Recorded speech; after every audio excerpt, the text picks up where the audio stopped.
Welcome to those who are present here today. As we mentioned in our announcements, we've got several that are out sick or out of town. Some sick with just temporary things, others it's more ongoing, long-term issues.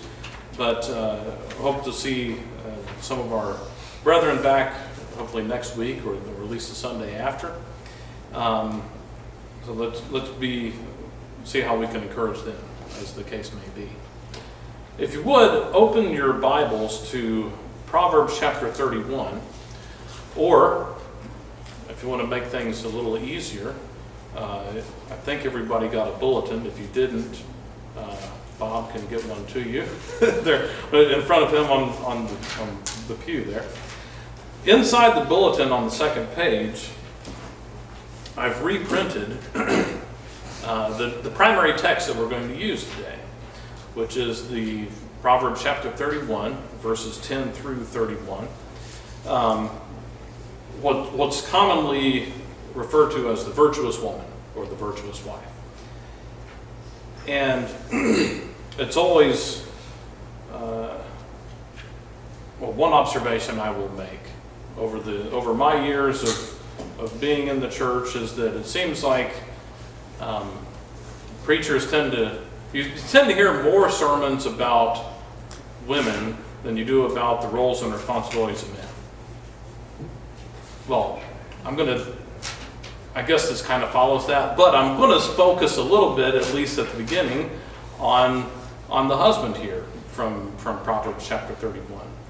And the part that I did not include in the bulletin is the first 9 verses of this chapter, which, frankly, I don't think I'd ever studied before. I'd read through it before, but hadn't ever really given it much thought. It seems as if the description of the virtuous woman is what gets all the attention from this chapter. And let's go ahead and read at least the first 9 verses of Proverbs 31 before we get into the description of the virtuous wife. The words of King Lemuel, the utterance which his mother taught him. What, my son, and what son of my womb, and what son of my vows? Do not give your strength to women, nor your ways to that which destroys kings. It is not for kings, O Lemuel, it is not for kings to drink wine, nor for princes in intoxicating drink, lest they drink and forget the law, and pervert the justice of all the afflicted. Give strong drink to him who is perishing, and wine to those who are bitter of heart. Let him drink and forget his poverty, and remember his misery no more. Open your mouth for the speechless, in the cause of all who are appointed to die. Open your mouth, judge righteously, and plead the cause of the poor and needy. First, I think a little explanation is in order about, or discussion about who's writing this. It says the words of King Lemuel, and there's no clear indication exactly who that is. Some people believe this is just a pseudonym for for Solomon. It looks kind of like Samuel. That's why I came up with that. But no, King Solomon. Because what do we know about King Solomon? He had the wisdom. He wrote at least most of Proverbs. And some of this does kind of fit with the description or what we understand about Solomon.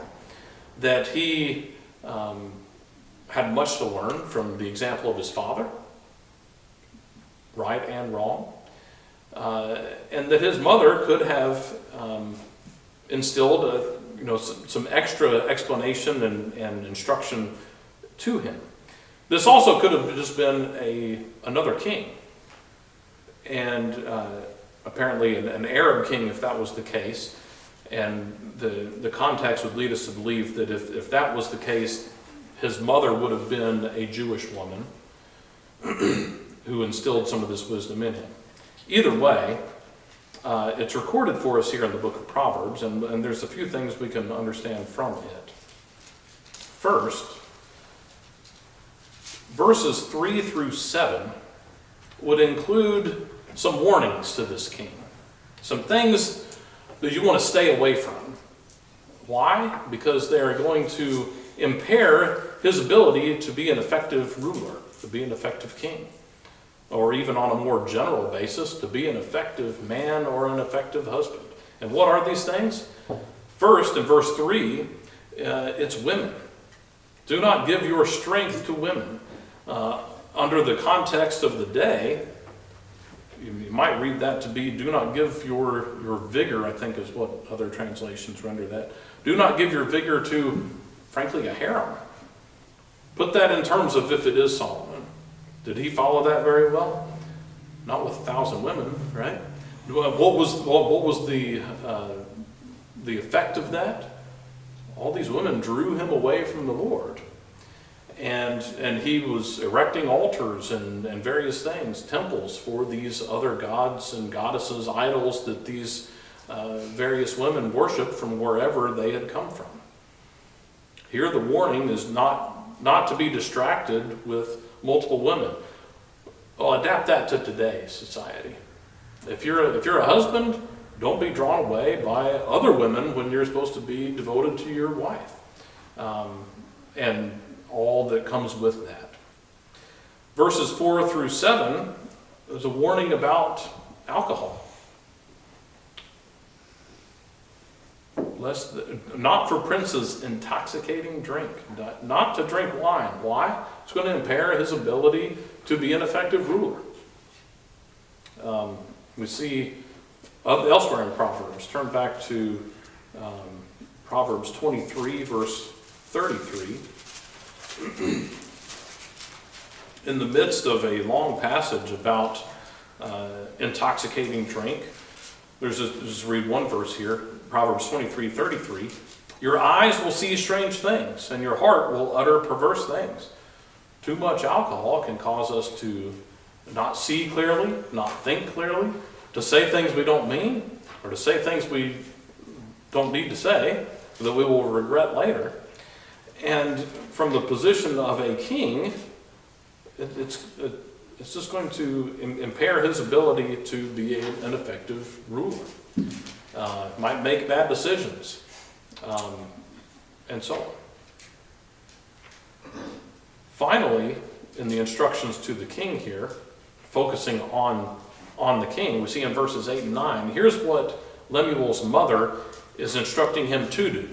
Following the warnings about what to stay away from,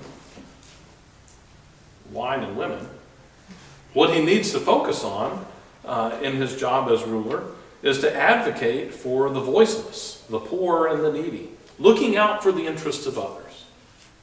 On some level, that's what good rulers are to do. They're supposed to try to take care of the most vulnerable in the society.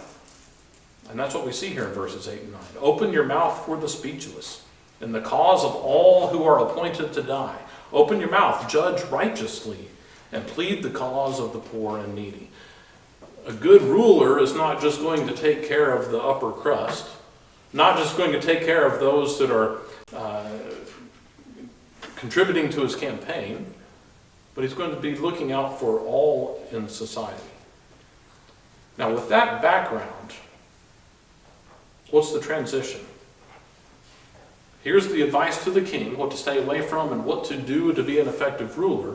And then the rest of the chapter is what? It's about the wife that he may choose. What can we understand from that? The wife that one takes, or conversely the husband that a woman takes, can have a tremendous influence on one's character, on one's effectiveness as a human being, but especially in the context here, the king's effectiveness as a ruler. And that's introduced in verse 10 with, who can find a virtuous wife? For her worth is far above rubies.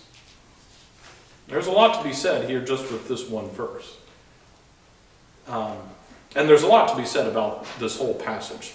The way I presented that in the bulletin is to, I took out the verse numbers so that it looks almost like a poem, because it is a poem. In fact, it's a type of poem that I hadn't ever studied before, and now I forgot the term. and I'm going to butcher it if I try. But it's a type of poem that starts out making a point, and it's going to circle back to that point. And it's a mirror image going through. And as I studied that, there were other passages in the Bible that apparently use that same technique. But there's a lot of layers to this passage. One of the layers is that this woman, this wife, is presented as going through aging, the aging process. And it's beginning in verse 10, at least with our society as being dating. Who can find a virtuous wife? You've got the king here who's looking for a wife. He's in the dating process. Who can find a virtuous wife? It indicates a search, that a virtuous woman, a virtuous wife, may be difficult to locate. Fellas, how many duds did you go through before you found your wife? I know I found a few duds in my lifetime. But it's difficult to find ones that are virtuous, for her worth is far above rubies. From there, it goes into a young wife, and then into middle age, and a senior wife, an elderly wife. And by the end of the passage, what do we get? What's the conclusion we get to? Verse 30. Charm is deceitful and beauty is passing, but a woman who fears the Lord, she shall be praised. Give her of the fruit of her hands. Let her own works praise her in the gates. She's going to be praised because of this lifetime of service and virtue that she has lived. It's something that takes a lot of work, and it's a lifetime. That's part of why it's difficult in verse 10 to find it. Who can find a virtuous wife? Because if we're younger and we're looking for a younger man is looking for a younger woman, there's a lot to learn, right? Another debate that I've heard before is the woman that's depicted here, and I think in the context it bears out that this is not just one individual. It's a compilation of a variety of character traits. And I don't know that you could ever find one person that exhibits every single one of the traits that are mentioned in these verses. But if we can strive to add, and not just women, but men too, if we can strive to add these types of traits to our lives, it will make us better human beings. It will make us better spouses. It will make us better Christians. So let's go ahead and read through the rest of the text here, and then we'll go back and make commentary along the way. Starting with verse 10. Who can find a virtuous wife? For her worth is far above rubies. The heart of her husband safely trusts her, so he will have no lack of gain. She does him good and not evil all the days of her life. She seeks wool and flax and willingly works with her hands. She is like the merchant ships. She brings her food from afar. She also rises while it is yet night and provides food for her household and a portion for her maidservants. She considers a field and buys it. From her profits she plants a vineyard. She girds herself with strength and strengthens her arms. She perceives that her merchandise is good, and her lamp does not go out by night. She stretches out her hands to the distaff, and her hand holds to the spindle. She extends her hand to the poor. Yes, she reaches out her hands to the needy. She is not afraid of snow for her household, for all her household is clothed with scarlet. She makes tapestry for herself. Her clothing is fine linen and purple. Her husband is known in the gates when he sits among the elders of the land. She makes linen garments and sells them, and supplies sashes for the merchants. Strength and honor are her clothing. She shall rejoice in time to come. She opens her mouth with wisdom, and on her tongue is the law of kindness. She watches over the ways of her household and does not eat the bread of idleness. Her children rise up and call her blessed. Her husband also, and he praises her. Many daughters have done well, but you excel them all. Charm is deceitful and beauty is passing, but a woman who fears the Lord, she shall be praised. Give her of the fruit of her hands, and let her own works praise her in the gates. So again, we talked about who can find a virtuous wife. You could even read that as an impossibility. Who can find one? Well, hopefully some of us have. And again, it's not an easy thing. It indicates a search. It indicates there's work to be done. And it also shows that the search is worth it in verse 10. For her worth is far above rubies. It's maybe one of the best things that this king might be able to find. Verse 11. The heart of her husband safely trusts here. Excuse me, safely trusts her. The first attribute listed is what? It's focused on the man. And it indicates his attitude towards her. That from the very beginning, especially if we look at this as a progression from her being a newlywed wife and on to growing older within the marriage, he trusts her from the beginning. Right? The heart of her husband safely trusts her, so he will have no lack of gain.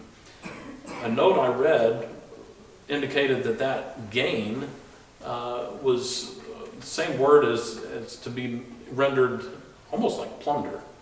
What happens when someone goes to war and wins and collects the bounty or the plunder? Have they earned it? Well, not necessarily. They're just taking what's there. Here, a husband's not plundering his wife, but it's because of his trust in her that he gets to benefit from the things that she provides, the things that she has. Likewise, she should be benefiting from whatever it is that he has. They work together. It's a cooperative effort. Is that cooperative effort going to be there if he does not trust her? If she doesn't trust him? That trust needs to be there, and it's the first thing that's mentioned. Second, verse 12, she does him good and not evil all the days of her life. That's how marriages ought to go, isn't it? That each spouse renders to each other good and not evil. What else do we understand from this wife? It's borne out time and time again in this passage that she is a hard worker. Works hard in a variety of ways, within the home and outside the home, especially here in the early days. We see in verse 13, she seeks wool and flax and willingly works with her hands. And what is she doing? She's going out and collecting the raw materials, wool and flax, in order to make something, in order to, and here it's making something with her hands in order to sell. She's like the merchant ships. She brings her food from afar. She is making clothing in order to sell, making clothing for her family as well. But what is the motivation behind this work? I've heard individuals say that point to this passage to indicate a woman should be able to have a career and work outside the home. I've heard others point to this overall passage and say that once she has a family, she should stop doing so. What I get out of this is that the motivation behind any work is to take care of the family. It's to take care of herself and her husband and the kids. Everyone within the family. The motivation is not for her own progression of climbing the ladder, if you will. The motivation is for her family, and as we'll see later, to also provide to those in need. And the motivation is key here, I believe. She's like the merchant ship. She brings her food from afar. She also rises while it is yet night and provides food for her household and a portion for her maidservants. She's getting up early, and she's doing everything she can within her power to be successful in order to take care of the family, to provide for the household. At this point, They've progressed to where they have servants, and to take care of them accordingly. First, I've heard a number of things about verse 16. Have you? She considers a field and buys it. From her profits, she plants a vineyard. Tells us that she's savvy, right? She's gone and looked at the market and found a field that's a good investment. And she's gone and purchased that. And from her profits, what profits? The profits that she's made with her seeking the wool and flax and working with her hands and producing goods that she can sell to take care of her family, but now also she's got profit that she's able to invest to even further better the family. With these profits, she plants a vineyard. Now, I've heard the question, where was the husband with this? Did she consult him before she went and bought this field and so on? Well, what was the first thing we talked about? That's back in verse 11, right? The heart of her husband safely trusts her. He trusts her to make a good purchase. He trusts her that she's using her profits in a good way. Did she consult him? It doesn't tell us that she did. But Proverbs also has much to say about someone consulting the counsel of the wise, whether that's her husband or someone else. Hey, does this sound like a good investment here, this particular field that I'm looking at? I can purchase it for such and such a price, and we can plant a vineyard there. And now she may be involved in not only making and selling clothing, but the produce from a vineyard, and maybe even later on down the line, selling that piece of land as a profitable vineyard for much more than she had originally paid for it, given the work that she's put into it. It shows that she weighs the consequences of her decision. Again, the focus is on the long-term benefits for the family. What's the progression? She started out working with the wool and flax, building up, you could say, even building up a business, and then taking that to the next level with buying this field that's a good investment. The work done in verses 12 through 15 has led to this opportunity in verse 16 for her to make this investment. And again, what's the motivation? It's for the family. What else happens? Look, verse 17. Now that she's reached this level, does she stop working? Does she sit back and take it easy? No, she's a hard worker. Verse 17, she girds herself with strength and strengthens her arms. She perceives that her merchandise is good and her lamp does not go out by night. She may even be doing work at night, whatever that entails. She may be the last one to bed in the house. She may be working at home, doing things in the home. She may be helping, today we'd say helping kids with homework. She may be doing a variety of things, but she's not just kicking back and taking it easy. By the time we get to verse 19, it seems as if she has now progressed to perhaps middle age. And we see some similar language to what we saw earlier. She stretches out her hands to the distaff, and her hand holds the spindle. She's still working. She's still making clothing. Again, whether that's for herself and her family, or making it to sell in the market. But now, what's the motivation? Verse 20, she extends her hand to the poor. Yes, she reaches out her hands to the needy. This reminds us of Ephesians 4, verse 28. Let him who stole steal no longer, but rather let him labor, working with his hands what is good. What's the rest of that? So that he might give to those who have need. The whole purpose of what Paul was expressing there in Ephesians 4:28 is that a man needs to work to make an honest living. We don't need to steal from others, because that's not fair to other people. Stealing is sinful and is condemned multiple times in Scripture. But it's not saying don't steal because it's bad. It's don't steal because you need to be working so that you can provide for yourself, provide for your family, and be able to give to those who have need. That's the position that she now finds herself in, based on the wise decisions that she's made and the success that she has enjoyed. In verse 20, she is now reaching out her hands to the needy and doing what she can for other people. She's not lazy. We've pointed that out already. And she's not, once she reaches a level of success, she's not changing her ways. Turn back to Proverbs chapter 19, verse 15. Laziness casts one into a deep sleep, and an idle person will suffer hunger. That's not the virtuous woman, is it? She's not in a deep sleep.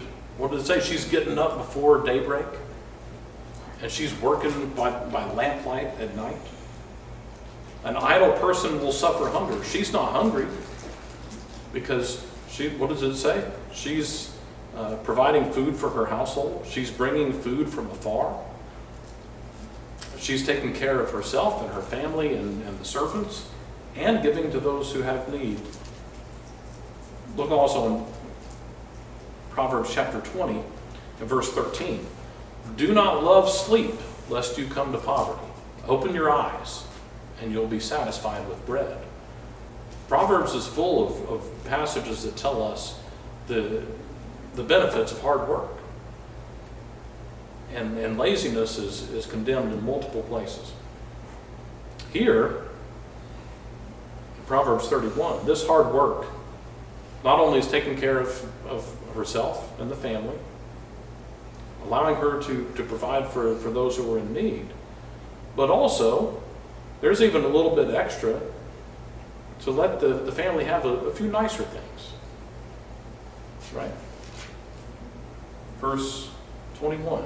She is not afraid of snow for her household, for all her household is clothed with scarlet.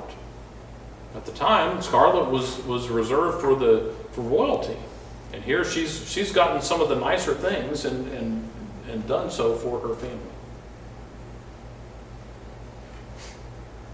By the time we get here to, let's go ahead and read 22, because that goes right along with that. She makes tapestry for herself, and her clothing is fine linen and purple. That's her clothing.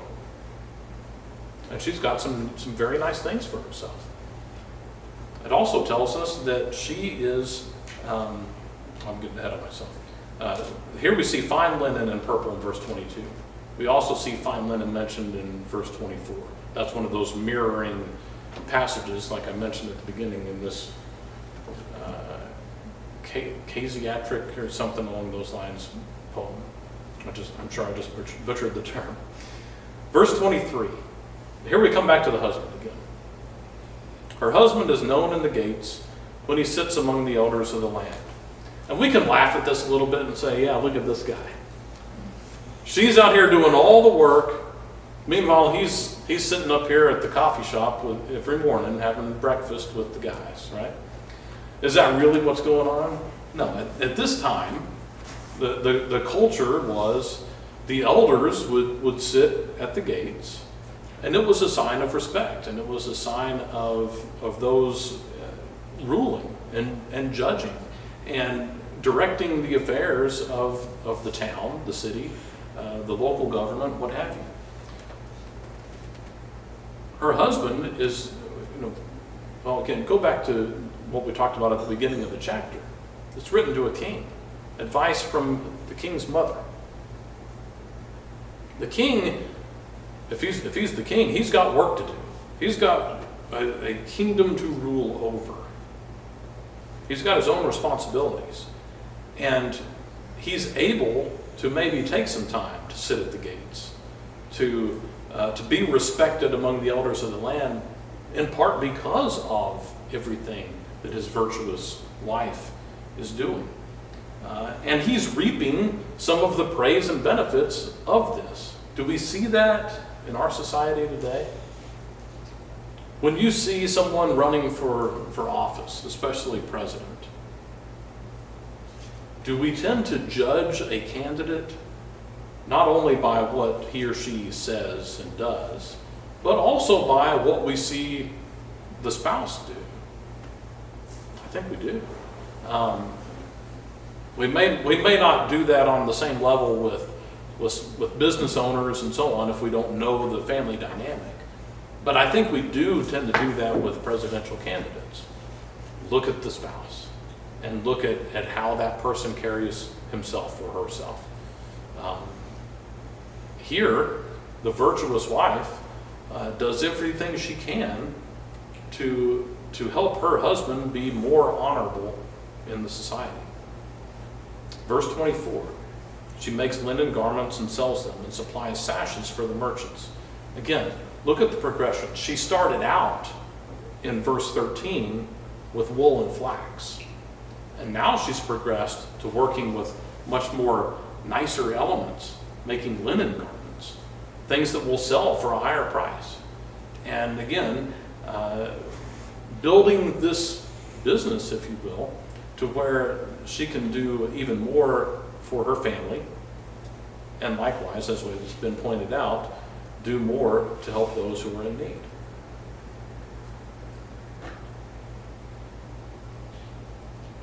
What is her clothing, though? We saw earlier that there was scarlet and purple. Verse 25 now, as she's a little bit older, strength and honor are her clothing. She shall rejoice in time to come. She's risen to the level of earning quite a bit of respect. Strength and honor are her clothing. Are we looking at what she's actually wearing? No, we're looking at the characteristics, the inner qualities of the virtuous wife. What else do we see? Verse 26, she opens her mouth with wisdom, and on her tongue is the law of kindness. What are the qualities? Strength, honor, wisdom, kindness. These are the things that she is focused on. How did she get there? It's years of hard work, right? All the things that we've read up to this point, she's built it step by step through years of hard work and dedication and devotion to others and service. Are those all qualities that not just a wife, but a husband or a Christian that we're all supposed to do? What did God command from the beginning? Love the Lord your God. Love your neighbor as yourself. We put God first. We put others second. We put ourselves last. She is exemplifying that throughout this passage. Verse 27. She watches over the ways of her household and does not eat the bread of idleness. Again, by this time, she's in her elderly years, her senior years. And is she sitting back enjoying retirement yet? No. She is here watching over the ways of the household. She's not idle. She's still active. Now that can be active in a variety of different ways, right? She's still doing things. What's the result? Verse 28. Her children rise up and call her blessed. Her children appreciate the example that she set. Her children appreciate the work that she has done. Whether that's in the home or outside the home, they appreciate it. They recognize, they respect her for it. Who else? Her husband also. And he praises her. What's the praise that's given to her? Verse 29, it's in quotation marks. Many daughters have done well, but you excel them all. She's excellent. You excel them all. Now, what has she done to excel? It didn't really tell us that she built the most successful business in Jerusalem. It didn't tell us that she's been the most cutthroat businesswoman. It didn't tell us that she connived her way to that level. No. She did it through hard work, through service to others, and dedication to her family. What else? Verse 30, charm is deceitful and beauty is passing. It's not the exterior qualities. It's not the outward beauty. That's not what's important. Verse 30, but a woman who fears the Lord, she shall be praised. She did all this with a fear of the Lord, a healthy fear of the Lord that's driving her actions, driving her faith.